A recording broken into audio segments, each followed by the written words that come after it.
हम तो तिरंगा सिर्फ हाथ में लेकर चल सकते हैं, लेकिन भारत के वीर जवान तो तिरंगे में लिपट करके भी चलते हैं और उनके साथ चलती हैं उनकी वीरता की कहानियां, शौर्य की कहानियां और देश प्रेम की कहानियां। आप और हम तो पहाड़ एडवेंचर के लिए चढ़ते हैं पूरी सेफ्टी के साथ में, लेकिन वो पहाड़ों पर ड्यूटी निभाते हैं ताकि आप और हम सुकून से सो सकें। कारगिल की विजय गाथा बरसों बीत चुके हैं, लेकिन आज भी हमारे रोंगटे खड़े कर देती हैं और हमें याद दिलाती है कि आपकी हमारी जान सुरक्षित है, क्योंकि किसी ने अपनी जान की बाजी लगा दी थी। नमस्ते दोस्तों, आरजे कार्तिक की लर्निंग सीरीज देख रहे हैं आप, और सबसे बड़ी बात सीखने वाली मैं कहता हूं, सीखोगे नहीं तो जीतोगे कैसे। सीखिए देश प्रेम क्या होता है। 5 ऐसी गाथाएं जो कारगिल की उस विजय को याद दिलाती हैं और हमें याद दिलाती हैं कि देश प्रेम क्या होता है। सबसे पहली कहानी सूबेदार मेजर योगेंद्र सिंह यादव की, जो 16 साल की उम्र में भारतीय सेना में शामिल हो गए थे और 19 साल की उम्र में साहस और पराक्रम के लिए जो सबसे बड़ा सम्मान है परमवीर चक्र, उससे उन्हें सम्मानित किया गया। सबसे कम उम्र में इस पुरस्कार से सम्मानित होने वाले वो हमारे जांबाज सैनिक बने। बुलंदशहर में सिकंदराबाद में एक अहीर नाम का गांव है, जहां 10 मई 1980 को उनका जन्म हुआ। 1996 में उनके पास में चिट्ठी आई सेना में भर्ती होने की। पूरे गांव में खुशी का ठिकाना नहीं था। योगेंद्र के पिताजी भी सेना में थे, तो अपने पिताजी को उन्होंने देखा था और उन्हें लगता था कि मुझे भी फौज में शामिल होना है, तो फौज में शामिल हुए। उन्हें बहुत खुशी हुई और सूबेदार मेजर योगेंद्र सिंह यादव 1999 में जब उनकी शादी हुई, सिर्फ 15 दिन हुए थे, छुट्टियों में घर आए हुए थे, तभी उनके पास में कारगिल हेडक्वार्टर से बुलावा आता है कि आपको आना होगा। आसपास के लोग समझाते हैं कि अभी तो शादी हुई है, क्या तुम इसको टाल नहीं सकते बुलावे को, क्या तुम रुक नहीं सकते? लेकिन वो कहते हैं नहीं, पहले ड्यूटी, पहले अपना कर्तव्य निभाऊंगा। सामान पैक करते हैं और पहुंच जाते हैं अपनी ड्यूटी निभाने के लिए। जम्मू कश्मीर में जब वो जाते हैं तो उन्हें पता चलता है कि उनकी जो बटालियन है 18 ग्रेनेडियर, वो द्रास सेक्टर की सबसे ऊंची पहाड़ी तोलोलिंग पर लड़ाई लड़ रही है। योगेंद्र जो थे वो कुछ ही घंटों में पहाड़ी पर पहुंच जाते हैं अपनी बटालियन के पास, और जब देखते हैं कि पाकिस्तानी जो आर्मी है उनकी तरफ से गोलीबारी हो रही है, तो बिना देरी के मोर्चा संभाल लेते हैं। और एक समय ऐसा आता है कि इनकी टुकड़ी में बड़े कम सैनिक बचते हैं। दुश्मन सैनिकों को लगता है कि शायद सब खत्म हो गए, तो थोड़े रिलैक्स्ड मोड में आ जाते हैं। ये एक इनकी प्लानिंग थी सामने वाले को झांसा देने की। तो जब ये गोलीबारी बंद होती है, जब पाकिस्तानियों को लगता है कि बटालियन खत्म हो गई, टुकड़ी खत्म हो गई, तब फिर से अटैक कर देते हैं। योगेंद्र सिंह यादव की आंखों में एक ही सपना था कि उस चोटी पर तिरंगा लहराना था, और कमाल करके वो दिखाते हैं। ताबड़तोड़ जो है वो हमला करते हैं। फिर दुश्मन सैनिक जो होते हैं उनमें से एक जो है पीछे की तरफ अपनी आर्मी को सूचना देता है कि यहाँ पर अभी और इंडियन जो है बचे हुए हैं, और जो है सेना आती है और इन पर फिर से हमला करती है। इस हमले में बताया जाता है कि 15 गोलियां उन्हें लग चुकी थी, लेकिन वो लगातार लड़ते रहे।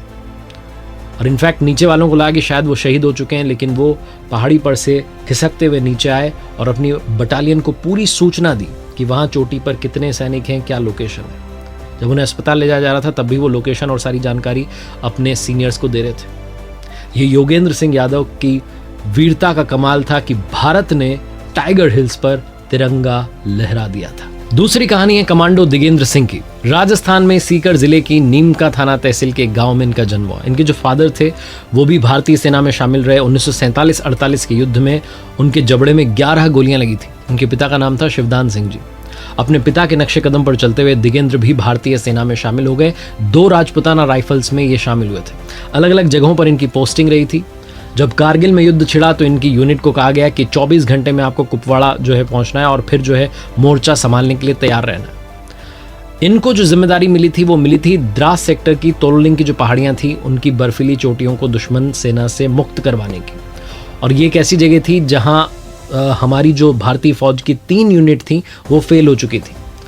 तो ये चढ़ाई शुरू करते हैं, रात के सन्नाटे में चढ़ाई पूरी करते हैं 12 जून की रात को। और पाकिस्तानी सेना को जो एक बंकर था उसमें दिगेंद्र एक हद गोला जो था वो सरका देते हैं। जोर का धमाका होता है और जो अंदर होते हैं वो सब मर जाते हैं। दुश्मन सैनिकों पर यह बड़ा अटैक था। इनका तीर जो था एकदम सही निशाने पर लगता है। पहला बंकर खत्म हो चुका था। उसके बाद में आपसी फायरिंग तेज हो जाती है और इनकी टीम ने पूरे 11 बंकर तबाह किए थे। दिगेंद्र अपनी वीरता को लेकर आगे बढ़ते रहे, दुश्मन सैनिकों पर लगातार हमले करते रहे। और ये दिगेंद्र की वीरता का कमाल था कि तोलोलिंग की चोटी पर भी तिरंगा लहराने लगा था। हालांकि जो दिगेंद्र थे वो अपनी जीत से ज़्यादा एक्साइटेड नहीं थे, क्योंकि उनके जो अपने साथी थे उन्हें खो दिया था। बहुत घायल थे, रो रहे थे। इसके बाद उन्हें कुछ याद नहीं रहा। जब उनकी आंख खुली तो वो श्रीनगर के जो आर्मी हॉस्पिटल था उसमें भर्ती थे। और तब जो हमारे प्राइम मिनिस्टर साहब थे अटल बिहारी वाजपेयी जी, उन्होंने पीठ थपथपा करके कहा था कि वाह मेरे कलयुगी भीम बेटे, तुमने 48 को मारा, 2 को और मार देते तो हाफ सेंचुरी लग जाती, तुम नॉट आउट रहे। उनके इस कंट्रीब्यूशन के लिए भारत सरकार ने उन्हें महावीर चक्र से सम्मानित किया था। तीसरी कहानी है कैप्टन गोगोई की। कैप्टन जिंटू गोगोई, जिनका जन्म हुआ आसाम के गोलाघाट जिले के छोटे से शहर खुमताई में और 17 गढ़वाल राइफल्स रेजिमेंट में अपॉइंटेड थे। 1999 में जम्मू कश्मीर जो एरिया है वहां पर अपॉइंटेड थे। इंडिया पाकिस्तान के बीच में जब कारगिल युद्ध छिड़ता है तो 12 दिन पहले इनकी सगाई हुई थी और सगाई की छुट्टियों के लिए गए हुए थे, लेकिन यूनिट से बुलावा आता है और इन्हें वापस बुला लिया जाता है। कैप्टन गोगोई जो थे पूरे स्टेट के लिए, आसाम के लिए, वहां के यंगस्टर्स के लिए एक इंस्पिरेशन बन गए थे, क्योंकि कारगिल वॉर वो समय था जब आसाम में भी अशांति चल रही थी। क्योंकि वहां पर अशांति चल रही थी तो कैप्टन जिंटू गोगोई ने अपने लोगों को कहा कि हमें एक रहना है और हमें भारत के साथ आगे चलना है। भारत का जो झंडा है तिरंगा, उसे बुलंद रखना है। इस बात से आसपास के लोगों को, युवाओं को बहुत इंस्पिरेशन मिली थी। कैप्टन गोगोई को जो काम मिला था वो मिला था बटालिक सेक्टर में काला पत्थर से पाकिस्तानी सैनिकों को खदेड़ने का। और कैप्टन गोगोई वहां पहुंचे थे, मोर्चा उन्होंने संभाला हुआ था। तभी दुश्मन सैनिकों की नज़र इनकी टुकड़ी पर पड़ जाती है। भारी गोलीबारी होती है। पाकिस्तानी सैनिक जो हैं वो कैप्टन जिंटू गोगोई की जो टुकड़ी थी उसको चारों दिशाओं से घेर लेते हैं। और कैप्टन गोगोई जो थे अपनी रेजिमेंट का जो आदर्श वाक्य था, युद्धाय कृत निश्चय, यानी कि दृढ़ संकल्प के साथ लड़ो, इसको चरितार्थ करते हैं और कमाल की लड़ाई लड़ते हैं, एक वीरता का परिचय देते हैं। और इस उद्घोष के साथ में जो उनकी रेजिमेंट का युद्ध घोष था, बद्री विशाल की जय, ये जयकारा लगाते हुए दुश्मन सैनिकों पर हमला कर देते हैं। और कैप्टन गोगोई की जो साहसी कार्रवाई थी, इसमें पाकिस्तान के 2 सैनिक मारे जाते हैं, कई सारे घायल हो जाते हैं। हालांकि ये जो गोलीबारी हुई इसमें कैप्टन गोगोई भी घायल हो गए थे, उनको भी काफ़ी चोटें आई थी, लेकिन उन्होंने तब तक गोलीबारी जारी रखी जब तक कि वो गिर नहीं गए। गंभीर चोटों की वजह से वो युद्ध भूमि में वीर गति को प्राप्त हो गए। कैप्टन जिंटू गोगोई की ये जो बहादुरी थी और उनका जो सर्वोच्च बलिदान था, इसके लिए उन्हें मरणोपरांत वीर चक्र से सम्मानित किया गया था। और उनकी इस वीरता की वजह से ही भारतीय सैनिकों ने काला पत्थर की उस जगह को दुश्मनों से मुक्त करा लिया था। चौथी कहानी है कैप्टन मनोज कुमार पांडे की। वो कहते थे, मेरे रास्ते में मौत भी आई तो उसे भी मार दूंगा। Captain Manoj Pandey GR Gorkha rifle के पहली बटालियन के जवान थे। और कमाल की बात यह रही कि उन्होंने परमवीर चक्र के लिए ही भारतीय सेना ज्वाइन की थी।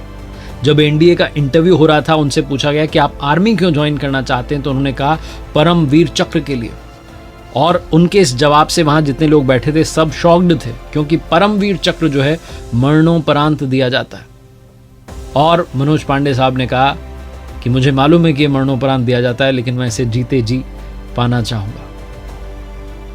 1999 का जो कारगिल युद्ध था उसमें ये भी पहुंचे थे। इनकी टुकड़ी को भी ऑर्डर मिला था कि आपको जाना है और दुश्मन सैनिकों से लड़ाई लड़नी है।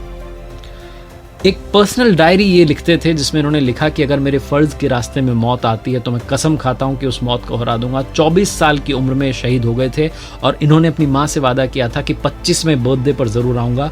आए जरूर थे, लेकिन तिरंगे में लिपट कर आए थे। गोरखा राइफल के पहली बटालियन के मनोज पांडे कारगिल वॉर में लद्दाख के बटालिक सेक्टर में तैनात थे और जुबार टॉप जो था उस पर कब्जे के लिए अपनी जान की परवाह किए बिना दुश्मनों को इन्होंने धूल चटाई थी। दुश्मनों की भारी गोलीबारी के बीच भी आगे बढ़ते रहे और कंधे और पैर में गोली लगने के बाद ये दुश्मन के बंकर में घुस गए और सीधी लड़ाई में इन्होंने 2 दुश्मनों को मार गिराया था। उनके बंकर को नष्ट कर दिया था। बहुत तकलीफ में थे, लेकिन इसकी परवाह नहीं की थी। आखिरी बंकर तक पहुंचते पहुंचते बुरी तरीके से घायल हो चुके थे। 3 गोलियां मनोज पांडे के हेलमेट को चीरती हुई उनके सर में घुस गई थी और वो शहीद हो गए थे। हालांकि ये सब जब उन्होंने किया तब तक वो अपनी बटालियन के जवानों के लिए मजबूत बेस तैयार कर चुके थे और गोरखा राइफल के बाकी जवानों ने दुश्मन सैनिकों को फिर चुन चुन कर मौत के घाट उतार दिया था। परमवीर चक्र पाने का जो कैप्टन मनोज पांडे का सपना था वो पूरा हुआ, लेकिन मेडल पाने के लिए वो दुनिया में नहीं रहे। कैप्टन मनोज पांडे को उनके इस अदम्य साहस के लिए मरणोपरांत सेना का सर्वोच्च मेडल परमवीर चक्र जो था उससे सम्मानित किया गया। और उनके पिता गोपीचंद पांडे साहब ने 26 जनवरी 2000 को उस वक्त के जो प्रेसिडेंट थे KR नारायणन साहब, उनसे उसे ग्रहण किया था। फील्ड मार्शल सैम मानेकशॉ ने कहा था एक बार कि अगर कोई आदमी कहता है कि मौत से डर नहीं लगता तो या तो वो झूठ बोल रहा है या फिर वो गोरखा है। और गोरखा होने का फर्ज निभाया कैप्टन मनोज पांडे ने। कैप्टन विक्रम बत्रा की शहादत को तो हम प्रणाम करते ही हैं, लेकिन ये कारगिल विजय गाथा अधूरी रह जाएगी अगर उन दो जाबाजों का नाम नहीं लिया, गुंजन सक्सेना और श्री विद्याराजन। कारगिल वॉर से पहले वायुसेना में महिलाओं को फुल कमीशन नहीं दिया जाता था। शॉर्ट सर्विस कमीशन के जरिए महिलाएं 7 साल तक ही देश की सेवा कर सकती थी। ये वो दिन थे जब गुंजन सक्सेना और श्री विद्याराजन उन 25 ट्रेनी पायलट्स में शामिल थीं जो कि 1994 में इंडियन एयरफोर्स के पहले बैच में शामिल हुई थी। आर्मी फैमिली से ताल्लुक रखती थीं फ्लाइट लेफ्टिनेंट गुंजन सक्सेना और फ्लाइट लेफ्टिनेंट श्री विद्याराजन। कारगिल के युद्ध में उन्हें भी मौका मिला देश के लिए कुछ कर दिखाने का। 1999 में कारगिल युद्ध के दौरान जब उन्हें मौका मिला तो इससे पहले तक उन्होंने कभी फाइटर प्लेन उड़ाया तक नहीं था, लेकिन जब युद्ध हुआ तो सेना को पायलट की जरूरत पड़ी। गुंजन सक्सेना और श्री विद्याराजन देश की सेवा करने की तलाश में थीं और ये उनके लिए मौका था। दोनों घायल सैनिकों को लाती थीं, राशन की सप्लाई का काम करती थी।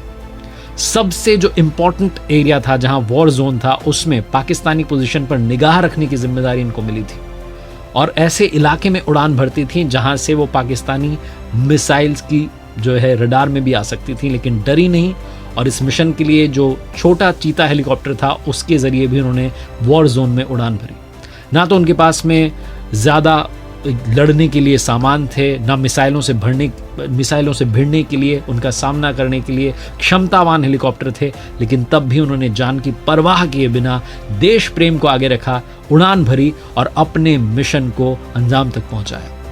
आज इस कारगिल विजय गाथा में मैं प्रणाम करता हूं उन सभी शहीदों को और आप सबको याद दिलाता हूं कि आप और हम आज इसलिए मुस्कुरा रहे हैं क्योंकि कोई है जो सरहद पर अपनी जान की परवाह किए बगैर लगातार कर्तव्य निभा रहा है। देश के तमाम जवानों को हम सभी की ओर से धन्यवाद और प्रणाम।